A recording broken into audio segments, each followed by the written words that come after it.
Welcome, ladies and gentlemen. Welcome to the Midweek Wire. I'm your host, Patrick Henningsen. We're streaming out live on YouTube, Rumble, also on X, Facebook Live, BitChute, and also later on the audio streams. If you're with us on iTunes and Spotify, we'll be there on all the major audio podcasting platforms as well.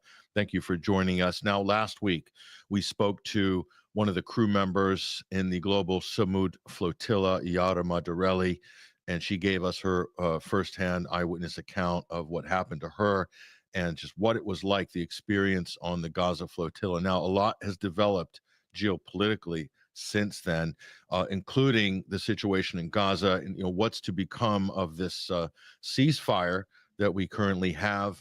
We'll talk about that and more, as well as hear his story. Frank Romano, Dr. Frank Romano, who's been on the program previously. He has also been released from Israeli captivity. To our knowledge, he is safe and sort of at home, as it were, in Europe. We're going to speak to him about his experience. Also look at some video footage he's provided for us as well. So we're really looking forward to this conversation. So we're going to be talking about what happened with the flotilla, but also what's happening in Gaza afterwards. Let me bring him onto the stage right now and see if we've got him on the live link. Here he is, Dr. Frank Romano. Frank, thank you so much for joining us on the Midweek Wire. Great to be back, Patrick. No, it's great to see you in good health and in good spirits. We've seen your comrades and colleagues as well. Some of them have been posting and doing interviews, and it's quite an extraordinary, it's an unprecedented situation, Frank. You were early on with the single boats trying to break the siege, and this was just really accelerated the effort. I mean, it really amplified it. It grew 20x with the Global Sumud Flotilla. You guys made a big splash in terms of media.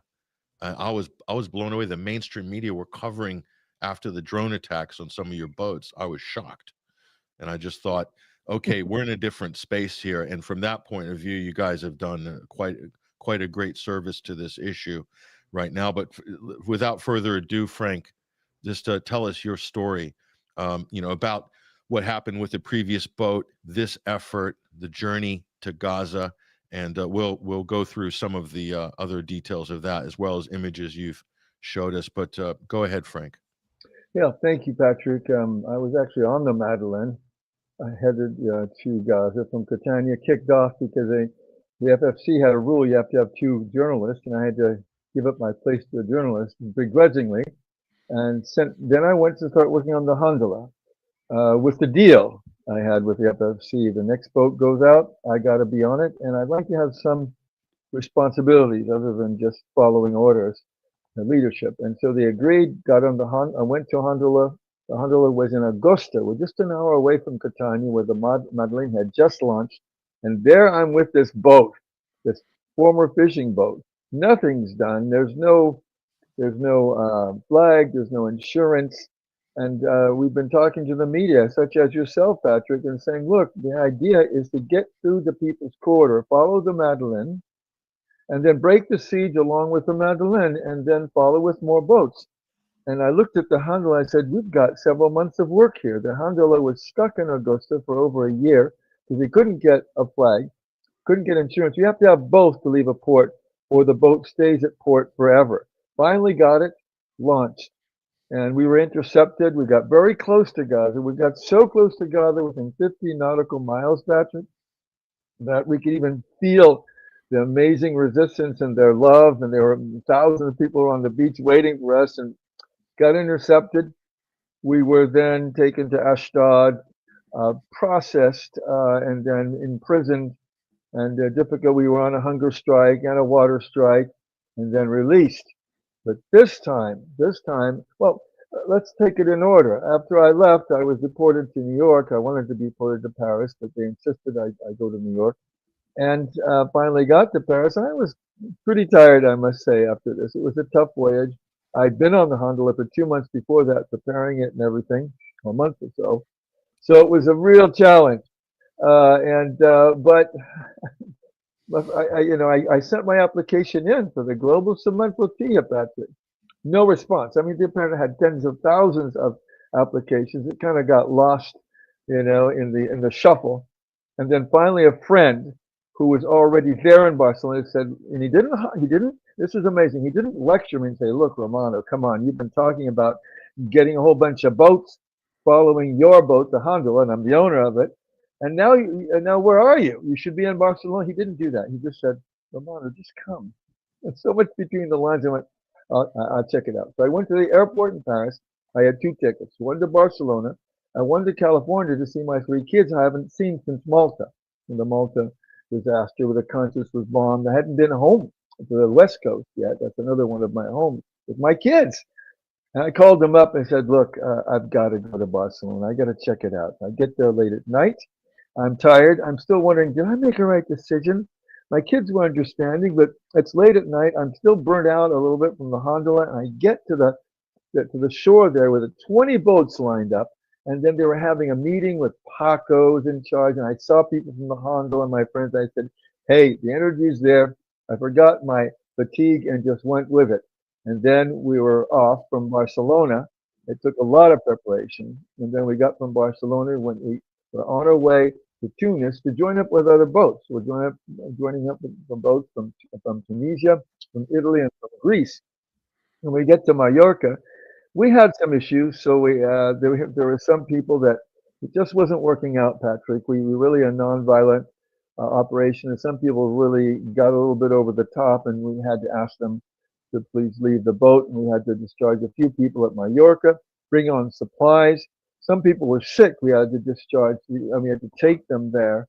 We were anchored out and take them in so they can go to a hospital. And then some people just said, after that first night from Barcelona, Patrick, it was high seas, big swells, and everyone was sick. Some people said, "No, I didn't sign up for this. I'm leaving." So after Mallorca, then we go to Tunis, and in the port of Tunis, Thiago, my very close friend, who is one of the heads of the steering committee, trying to calm down the crowds on the shore. There were 700, 800 people that showed up and only 200 spots on the boats, including the Tunis boats. So he was talking to them and trying to get things worked out. It started to rain, and then we're trying to go back on the boats. And what happened is the family in the Alma boat were bombed right in the harbor. And it was only about 100 yards away from my boat, and I was on a sailboat. And so we got that sorted out. I think it was all psychological warfare, Patrick. It was the ideas they were hopefully the Israeli authorities were hoping to stop us, or enough people would leave. We wouldn't have enough people to man the boats, and we would, for all intents and purposes, be stopped. But what it did, it made us more emboldened. It made us more motivated to keep going. We still lost a few boats. In fact, before that, we were in actually Bizerte. We lost a few. We went to Bizerte after Tunis. That's right. And we lost a few boats, a few captains for various reasons. But we got through it, and we took off, and then we met up with the boats from Tunisia, from Italy, from Greece. Again, we're the Barcelona contingent. We left first because we had the longest way to go. And so we got together, and then we got to Crete. Crete was the last place, Patrick, before we make the final swing, the final stage to Gaza, where we got supplies. More people had to leave. There were sick people that had to leave, and so forth. Finally, we were ready on the final trip, and then the captain for every boat brought everyone together and said, "Look, this is your last chance. From here on to Gaza, there's no stopping. And so you make your choice now, because we can't take you anywhere. Hopefully you're not sick, because we're moving right to Gaza." And then we launched to Gaza at that point. Right, right. And yeah, you sent me the last video clip you sent us before the show. I'll put this up on screen now, but just to describe this, I think it's at night. It seems pretty dark out. Um, but if I'm not mistaken, I can play that. Let's see if we have that video clip. Here it is.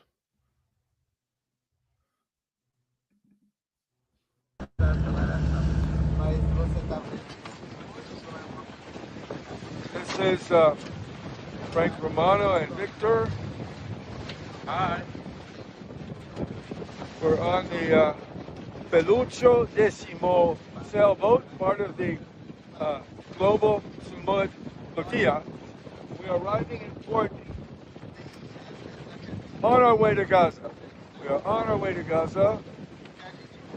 And we have a beautiful sunset over here.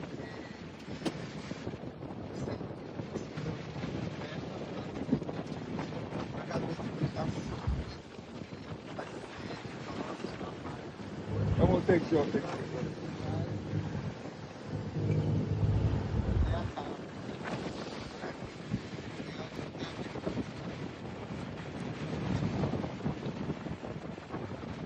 We are again preparing to go through the People's Corridor that was opened by the Madeleine and the Hondola, this time with a massive number of boats. This is what we endeavored to do. This was our fantasy, and it's coming true. And then we arrive in international waters, and we will be all together, a massive fleet from Barcelona, from Tunis, from Italy, to break the siege together, God willing. Bring important humanitarian aid to the suffering Gazan people subject to this atrocious genocide that's going on and on and on. And this is not the end. This is the beginning. We are not going to give up. We'll be back again, back again, back again until Israel, aided by the United States, withdraws and allows the Palestinians to live a normal life, to be able to raise their children in some type of peace and have their own country, God willing. We are trying to help the Palestinians free themselves, and the Palestinians are trying to help us free ourselves. Thank you.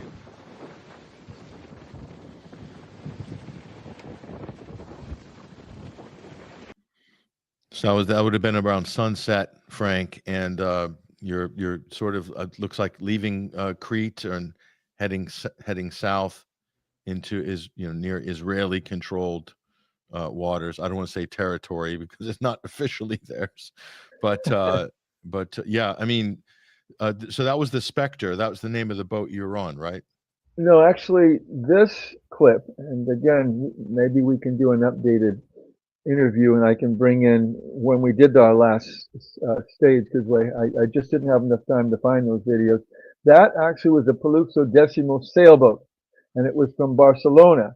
We just got over very tough seas, and you can see those small boats take every wave seriously. And no, we're actually on our way to Tunis. We said we're on our way to Gaza because we were not allowed at the time, because I put that, I think, on social media. We're not allowed to tell people where we're headed. Yeah. So I just said we're headed to Gaza. But I can get you other videos. But that, you could see that, I'm part of the crew. You're absolutely right, Patrick. I actually helped steer the boat, and there's photos. I think you saw that photo. We showed the photo before where a lady was steering, and I was there helping watch. And then I took her place and steered. That was tough. But then the Spectre that you alluded to, for some reason, I think it was, yeah, I know why. The captain of the Calypso, that sailboat we just saw, said that we don't have autopilot. And I said, no problem. We'll just do 24/7 steering, and we'll just have to have more than 5 people. I had 5 people going from Barcelona to Tunis, so it was 24/7. We all had to steer about 8 hours, 9 hours a day. It was tough, but just added 2 or 3 more people in the crew. But he didn't want to do it, and there was a motor problem. So the Paluxo that you saw there, that sailboat, ended up staying in Bizerte, and Thiago fortunately got me on the Spectre, which is a much bigger boat and was a motorboat.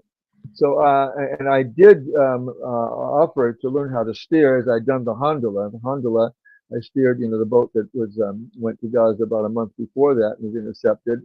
piloted a boat about 8 hours a day with the radar and so forth. This time, I trained on the Spectre, and I do have other photos. I just could not find them in this short period of time, and it was great because I had more time to talk with people like you, Patrick, with the media. As I've said, I totally sincerely believe this type of a mission, 50% of it is media. Without the media, we go nowhere. So yes, it took a bit of organization and motivation. It's nothing about heroism. We know it's an obligation to do this to help people who are suffering. And we're vehicles. We're showcasing the struggle of the Palestinian people, but without the media to show the world and maybe have an influence on public opinion. As you said, mainstream news really did, especially after we were bombed, a couple of times we were bombed, separate days, picked up the stories. It doesn't matter. I know they're looking for, something dangerous and so forth to show the people. Doesn't matter. But the word got out, and I think more people that have been on the fence, Patrick, about supporting Palestine in this struggle and getting away from that frigid view of what we're doing is anti-Semitic, what we're doing is against all Jews, and get away from the reality of it. The Jewish government is committing a genocide, and the media helped us do that, and it was a breakthrough. You're right. And the biggest breakthrough really was not, well, we were intercepted. We almost got there, and there were 44 boats. But the biggest breakthrough was more people got the word thanks to the media. Yep. No, absolutely. Here's another video we'll play as well. This, I think it was from a little bit later, and we'll bring this up on screen and listen to this. Hello, here we are. Getting ready. We're putting all the boats together to start the last leg of our journey to Gaza. Here we are outside of Crete Islands. You see all the boats.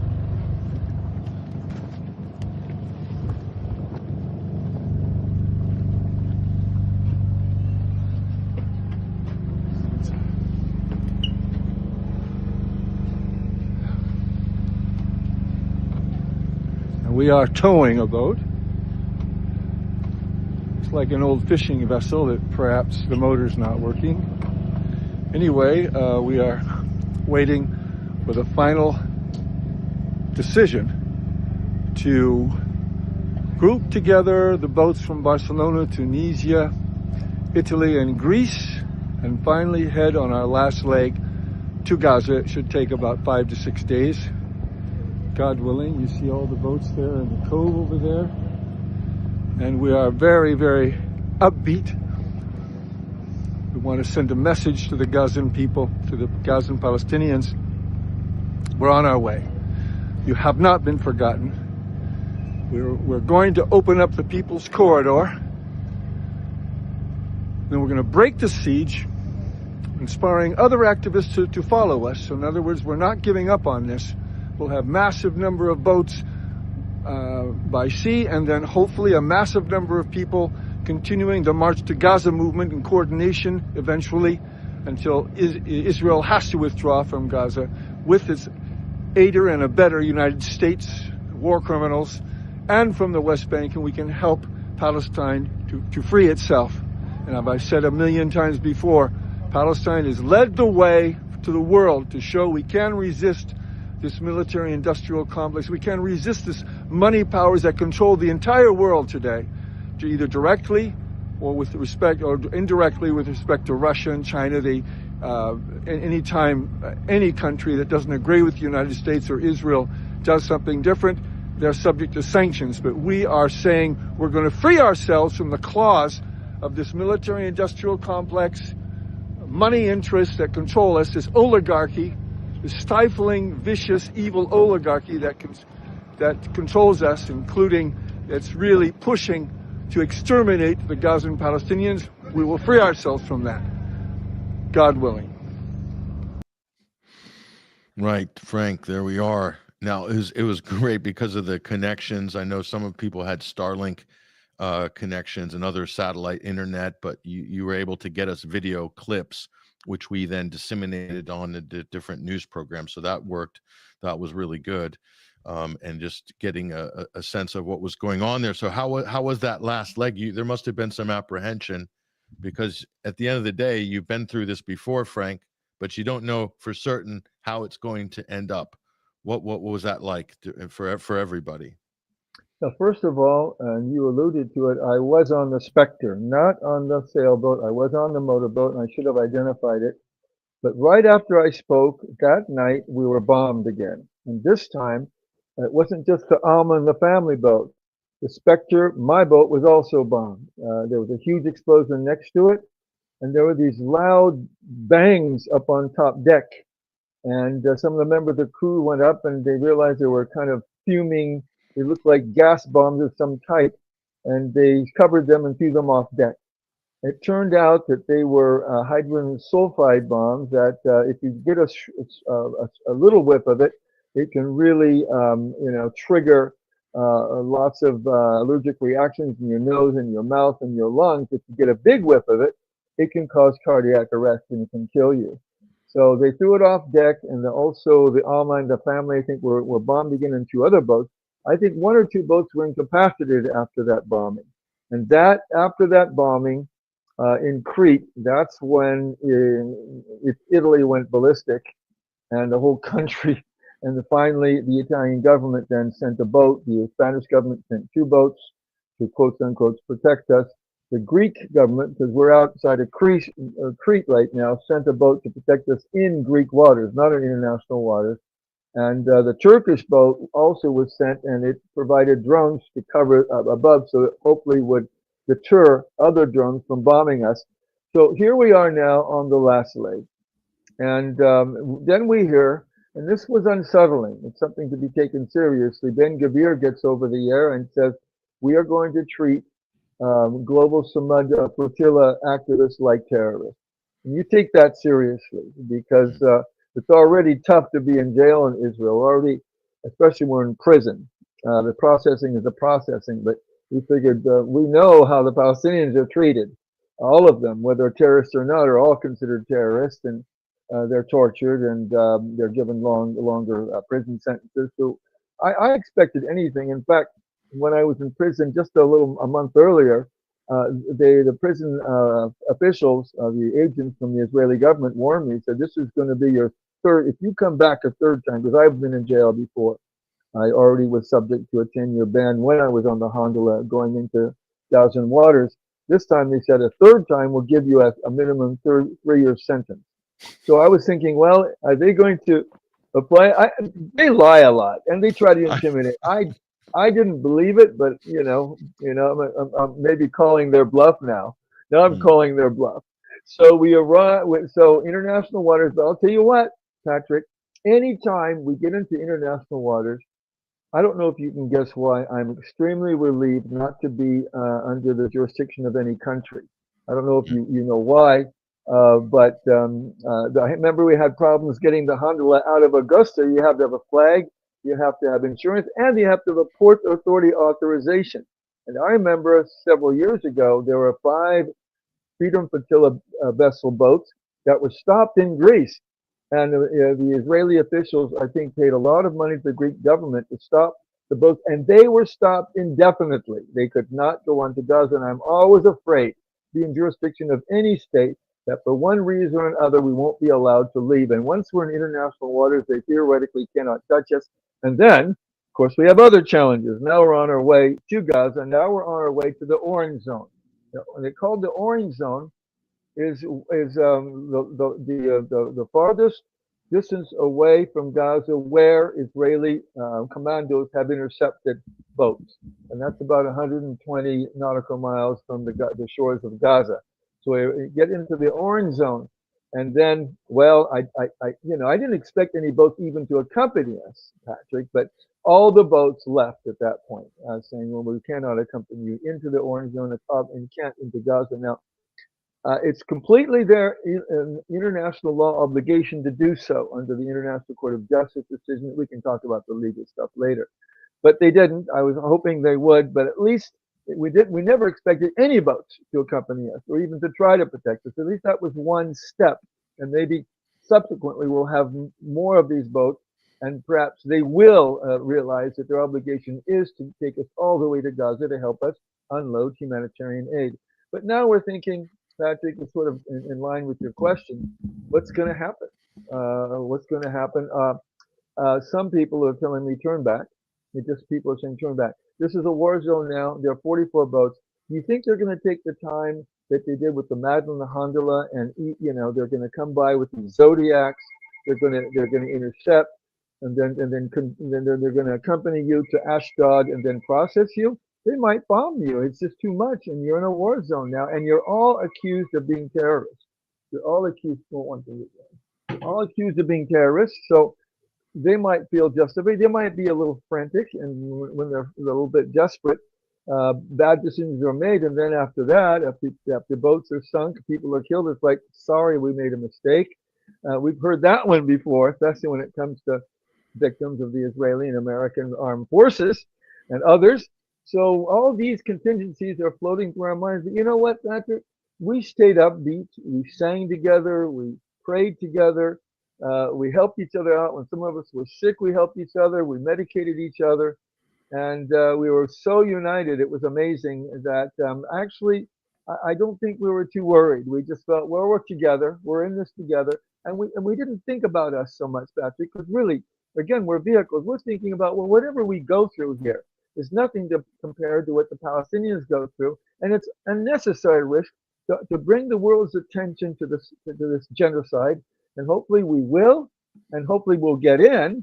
But it was already a success even before we got into 15 nautical miles, because, as you said, there was huge media attention. And for me, it's not the glory of it. It's just more showcasing the Palestinian struggle means more people will be informed, and more possibilities that public opinion will shift, especially countries like the United States and France that are funneling unlimited arms to Israel, and maybe people will pressure their government to stop aiding and abetting a war criminal, which makes them accomplices through media attention. So it was already a success even before we got into the 50 nautical mile place where the Spectre, we were intercepted then. Yeah, and it goes without saying that Israel doesn't recognize international law, maritime law. It doesn't apply to them at all, and there's nobody willing to hold them to account. Least of all the United States. It's just not going to happen. And they've subjugated Europe to such a degree that everyone's just terrified. I mean, they could have gone out and just bombed all of your boats and then make some statement that Hamas had put weapons on board, and then there would be no debate about it.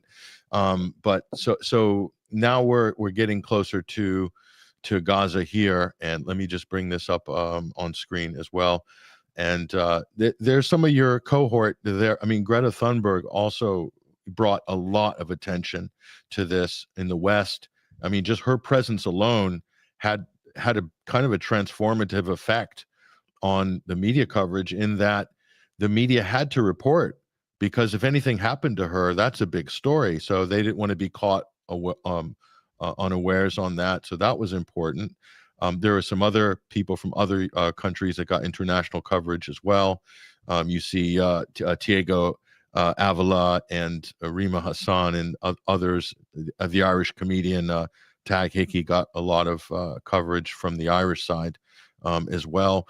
But I mean, on the whole, Frank, the Western media would like this thing just to disappear.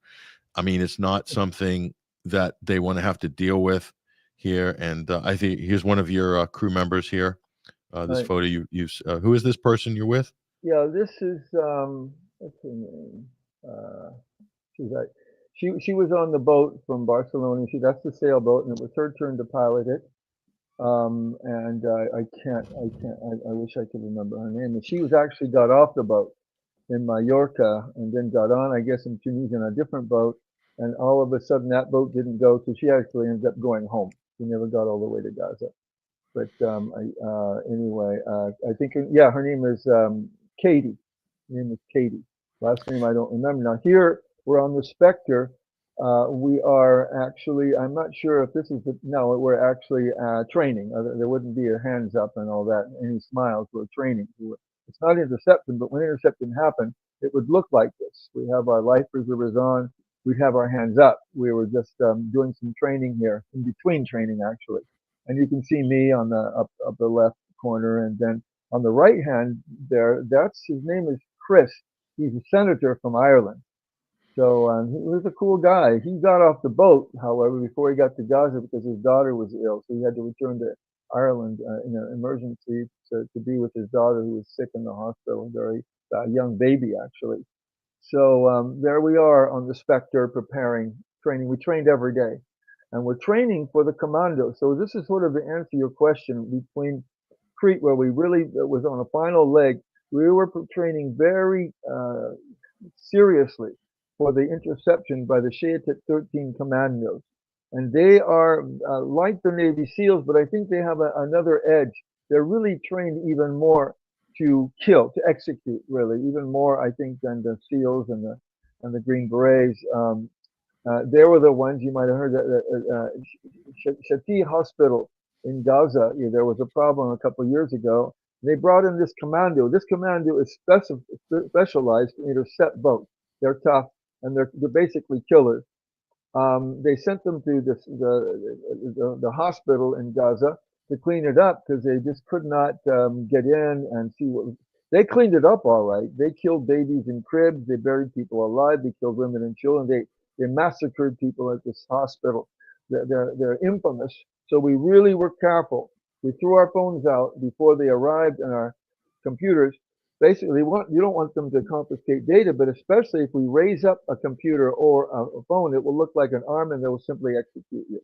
Yep. And no, we train not to make any violent gestures. That's why when some people were over the top earlier on and we saw that they're not reacting during training peacefully, that we had to ask them to leave because not only would they compromise their security, they'd compromise all our security because they could literally spray us with bullets easily if someone had done anything that looked like that they're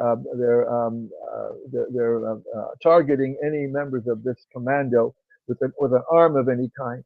So so here we are then on the last leg, and we were upbeat again. We were thinking all of these possible scenarios and prepared for them all. But what we've done differently, though, Patrick, in our training was from Tunis, from the moment we were bombed by those drones, the Alma and the family, and incidentally, Greta and Thiago were on the family, but we had to abandon the family. And I still don't know to this day.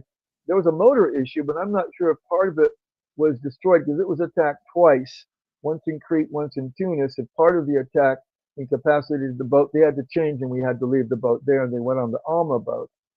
So to sort of get to your question about what things we did is from Tunis on, we not only trained for this commando, like you see in the picture, but we also trained for a drone attack. And that's a different type of training. We had to go to a different part of the boat. We had to do different things, be in different positions, especially be in a place where there's a roof over our head, not on top deck or anything. So we had to change our training because of the drone attacks. Yeah, and each boat's different. Different protocol for each boat, and depending on how many crew you have to take all of these things into consideration. And well, we'll get to the political side momentarily as we come to wrap up the segment, Frank. But before we get to the political side and what's happening now in Gaza, we have a clip, and it's extremely unsavory individual by the name of Ben Gavir. And he was lording all over social media and the media, as you said, Frank, oh, these are terrorists, making threats. He's going to throw them into the terrorist gulags in the Negev desert, which he did. But then he still had your unarmed humanitarian activists. He still had to show up and troll you in prison. And I think it's just the most extraordinary thing. I mean, who is this guy? So we've got this clip here, and we just have to share people. And I know you were present during some of this or during this. So, I mean, people have to see it. We did show this with our previous guest, Iadar Madarelli, but we have to show it again because I want to hear your side of this story, Frank. But here is the brave and powerful Ben Gavir. I mean, a real, a giant among little men, but here he is. של המסד, אלה הטרוריסטים, די טרוריסט. תן עליהם. תומכי רוצחים, אגב, האוניות שלהם נמצאו קרחנה שלמה. הם לא באו באמת, לא למחאת, לא לעזור, אלא הם באו בעד עזה, בעד הטרוריסטים. אלה טרוריסטים. הם תומכי טרור. מה זה פה? Okay, so Frank, what's interesting about that clip was at that moment, all of you guys started shouting expletives at him, apparently, and he edited that out of all his social media posts. Isn't that amazing? This guy with this clout can't handle, doesn't want people to hear what actually happened. I found that to be amazing. What was that like? Well, you see people on the floor there.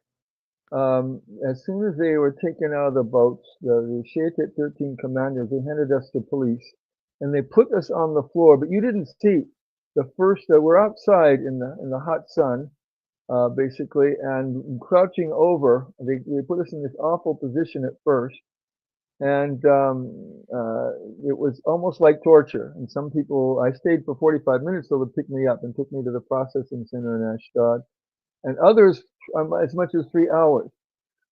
This particular incident, however, I wasn't actually there in this particular. This was just the beginning. He met us. This is at Ashdod, where the processing center is, where they unloaded the boats and took us. I was going to get to it. The Shiite commandos handed us over to the police. Then their job was done. But as soon as the police got out from camera range, they started hitting us, dragging us, putting our hands behind our back. And one of my friends, who's very nice, I know he didn't provoke anything, they broke or sprained his arm, because when I saw him next, he was in prison, the Shiite, the prison in Negev, and we were in a cage together. Now here's the next sketch with Ben Gavir, and I don't think you have footage from there. But Ben Gavir, we were in a cage. Now they put us all in a cage and we stayed there maybe an hour or two. There wasn't enough seating for people, so people were standing, some people were seated, some people were laying on the ground. It was just so tight, and there were all the male people of the Global Sumud Flotillaand were in that cage. And guess what? We heard no processing had started. We were just waiting around like animals in a cage. And then all of a sudden we saw a brouhaha coming toward us. There were a lot of people, and all of a sudden we saw that butterball, Ben Gavir, raise his vicious head and yell out, "Ah, they're the terrorists!" And he was not well received there. We ranted and we said, vive Palestine, get away, Gavir, you're a dictator, you're the terrorist. So we were yelling at him as he walked by. And I thought that was pretty gutsy, because, the guards were tough and they might take it out on us. But at that point he walked by. And we're in the Negev desert. We're about 2 hours away from Jerusalem, 2 or 3 hours away from Jerusalem. He took his time to get out there to also intimidate us, but we weren't intimidated by him or anything. And then after he left, then the processing started. So we didn't receive him well there. But the difference between the Hondulla, leaving the Hondulla and being transferred by this commander group to the police, we were transferred to the police after the Hondulla, and the Madeleine was the same, and then we were taken to the processing center. This time, when the police got a hold of us, as I said before, let me just expound upon it, Patrick. They were really rough with us. They grabbed us, they pulled us, and they put our arm behind our back, and literally injured some of us. And then they put us on the ground, and we were in line on the ground, like you see those people in that room there. And again, that was probably in Ashdod, but I didn't look like it was outside, but we were outside on the hot ground, bent over with our head on the hot ground and our knees touching the hot ground, just burning our bodies. And again, I was there for 45 minutes, and I thought I was going to die. But I heard people were there for 3 hours. And finally, one by one, picked us up. Some of us dragged us up. Some of us put our arms behind our back again and hurt us as they were dragging us to the processing center. And then we were processed and interrogated over and over again, trying to get information from us, and then we were taken to prison. But that part where we were thrown on the ground and really manhandled by the police, I think subsequent to orders of Ben Gavir to treat us like terrorists. And I think they treat the Palestinians even worse. I've heard they do that with Palestinians. They put them on the ground, put them in this very uncomfortable position for hours in this hot sun. They could keep them all day in the hot sun, and then they torture them, they hit them. And in the Moscovia prison where I was, there's a torture chamber there, and I won't go into detail, but I think they were far worse treated, the Palestinians, than us. I think they wanted to give us a taste, and so they're carrying out, executing Ben Gavir's orders. But once they started to be processed, then we were put in these, in these buses, very uncomfortable buses. And instead of being in a cage like it was in a gondola with 2 or 3 people inside a van, we were actually in a regular bus, but it was a prison bus, very, very uncomfortable. And they took us 2 or 3 hours. It was a long trip from the Negev, and now we're in a high security prison. And that's where we were after the Global Sumud Flotilla people were arrested. Yeah, and then Gavir made that infamous video he put out where he's marching up and down the prison hallway there saying, "We're going to put these terrorists in these cells." And then they put a picture of, they called it the new Gaza, and it was this hellscape photo which they made all of the prisoners look at while they passed it. As Yara said, there was a pool of blood on the ground below it. She was like, well, how did that get there? You can only imagine. But I mean, it's the level of the barbarity and just, rank unprofessionalism. And just, what was your overall impressions with your interface? I know it's more than once this has happened to you, Frank, but we're told this is the most moral army in the world, the most professional. All of these platitudes about the IDF, they're just lionized in the American press. What's your impression of the organization and the people, the mindset? Now, I think they recruit. I think with the Shayatit 13, the commanders that are arrested, I think they're just above normal, and they are pathologically violent people that they actually recruit for this commando position. But these commandos, I think, were informed that they better be careful with us. So we didn't get a lot of violence on the boat. We're talking about this vicious commandos that intercepted us, taking us 8 or 9 hours to Ashdod on our boat using their own pilot. We have 8 or 9 hours with them. But when we got to the police and then the guards, my God, we were treated like dogs, and we were barked at, we were manhandled, and unnecessarily, because most of us were, 99.9% of us were not resisting at all. And once we're in prison, now this part, and this is all part of the IDF, it's a prison, these are guards, and IDF are out there patrolling and definitely condone what's happening inside.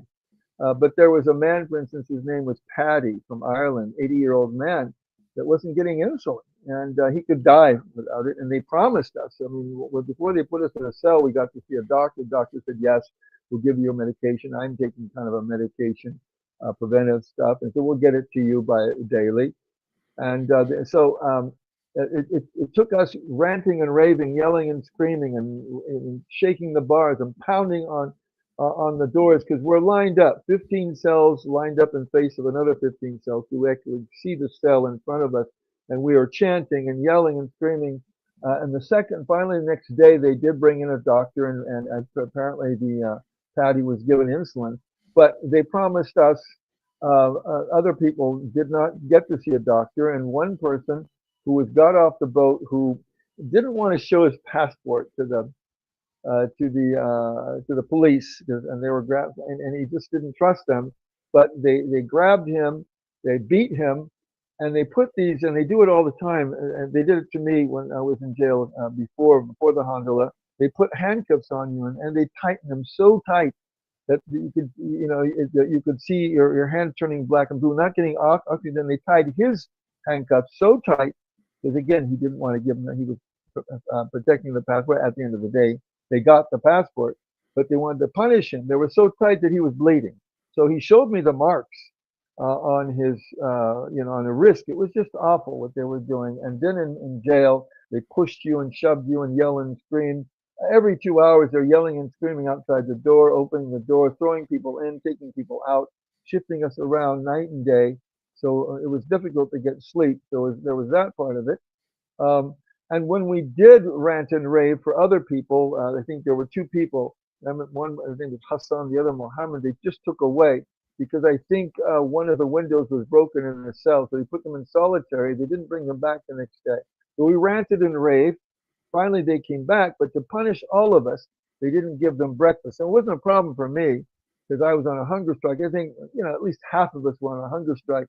But people, the older people and people that have a metabolism where they can't do a hunger strike, were being punished. And all these punishments, all this treatment is clear violation of the Geneva Convention standards with respect to civilians, even combatants in prison.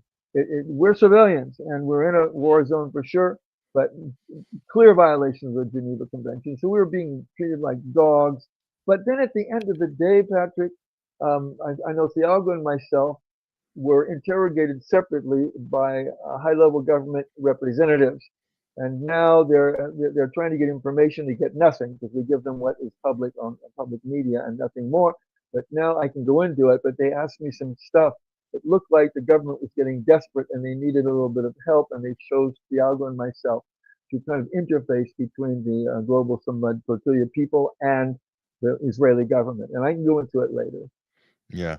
Well, look, we don't have a whole lot of time in this segment, but you could give us a very quick, condensed breakdown of that. We've got 5 minutes, and we're going to have to wrap up the live stream. But tell us about that in brief, if you would, Frank, and then let's just also I want to get your opinion on this. What is this ceasefire in your opinion that's currently going with Trump and Netanyahu? But I'll give you the floor. We've got 5 minutes, but on those 2 points, if you could give us your thoughts, that would be great, Frank. Go ahead. Right, I'll wrap this up with the flotilla, and then I'll go into the ceasefire. After we were both, Thiago and I and others were interrogated, and they selected us based upon, I guess, experience, and since I was owner of the Honda and so forth, even though I'm not a member of the steering committee, the people that interviewed me at the end, very at the end, no longer were trying to get information. They knew they were getting nothing from me, and they wanted to figure out what the solution would be. Because they first asked me, "Are there going to be other boats?" I said, "Of course." And of course, they know there's another flotilla in our wake. But I said there are going to be thousands of more boats probably, and by land and by sea we'll be coordinating. They said, "Yes, that's what we're afraid of." Look, what can we do? I said, well, why don't you allow us to deliver the food directly? Because you did offer, the government offered to go to Escalation port, unload our humanitarian aid, and the Israeli agents would take it. I said, how can we trust a government in full genocide, depriving people of food, to bring our food to the Gazan people? We can't trust that. And then the Italians also suggested, let's take it to Cyprus, and their Catholic agents will do that. We can't trust anybody, so let us deliver the food. And he said, but there's no port in Gaza. I said, no problem. We will anchor out. We will bring the food in by Dingy after you inspected it all and deliver it directly to the Gazan people. Then they always say, but Hamas is going to get a hold of it. And I said, look, even when you're in a demonstration, you cannot control people and get everybody. I organized a demonstration at Columbia checkpoint. There were 6,000 people. You didn't want to have any violence, but people are throwing rocks. You can't control them. Just like when you deliver food, you cannot control everybody, but the chances are most of the Gazan people on the shore, you can see that starving people on the shore, and the people are dehydrated, they need water and they need medication. You can give that to them directly. It's a necessary risk, and they said, that could be a future solution to these boats. We can all anchor out, bring our stuff in, and then take off. So that's very new, Patrick, that they're even thinking of this. Now, the ceasefire, very briefly, I think probably about a minute or two left. Is that right?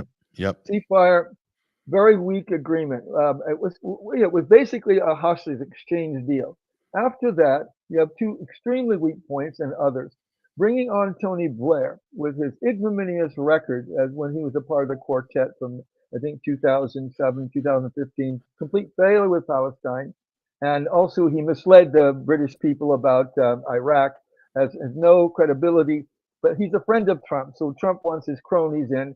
clearly weak. But the weakest thing of all, if you make an analogy between the Irish Sinn Féin and the militant groups that ended up working with the government, it's a different situation, but similar regional issues.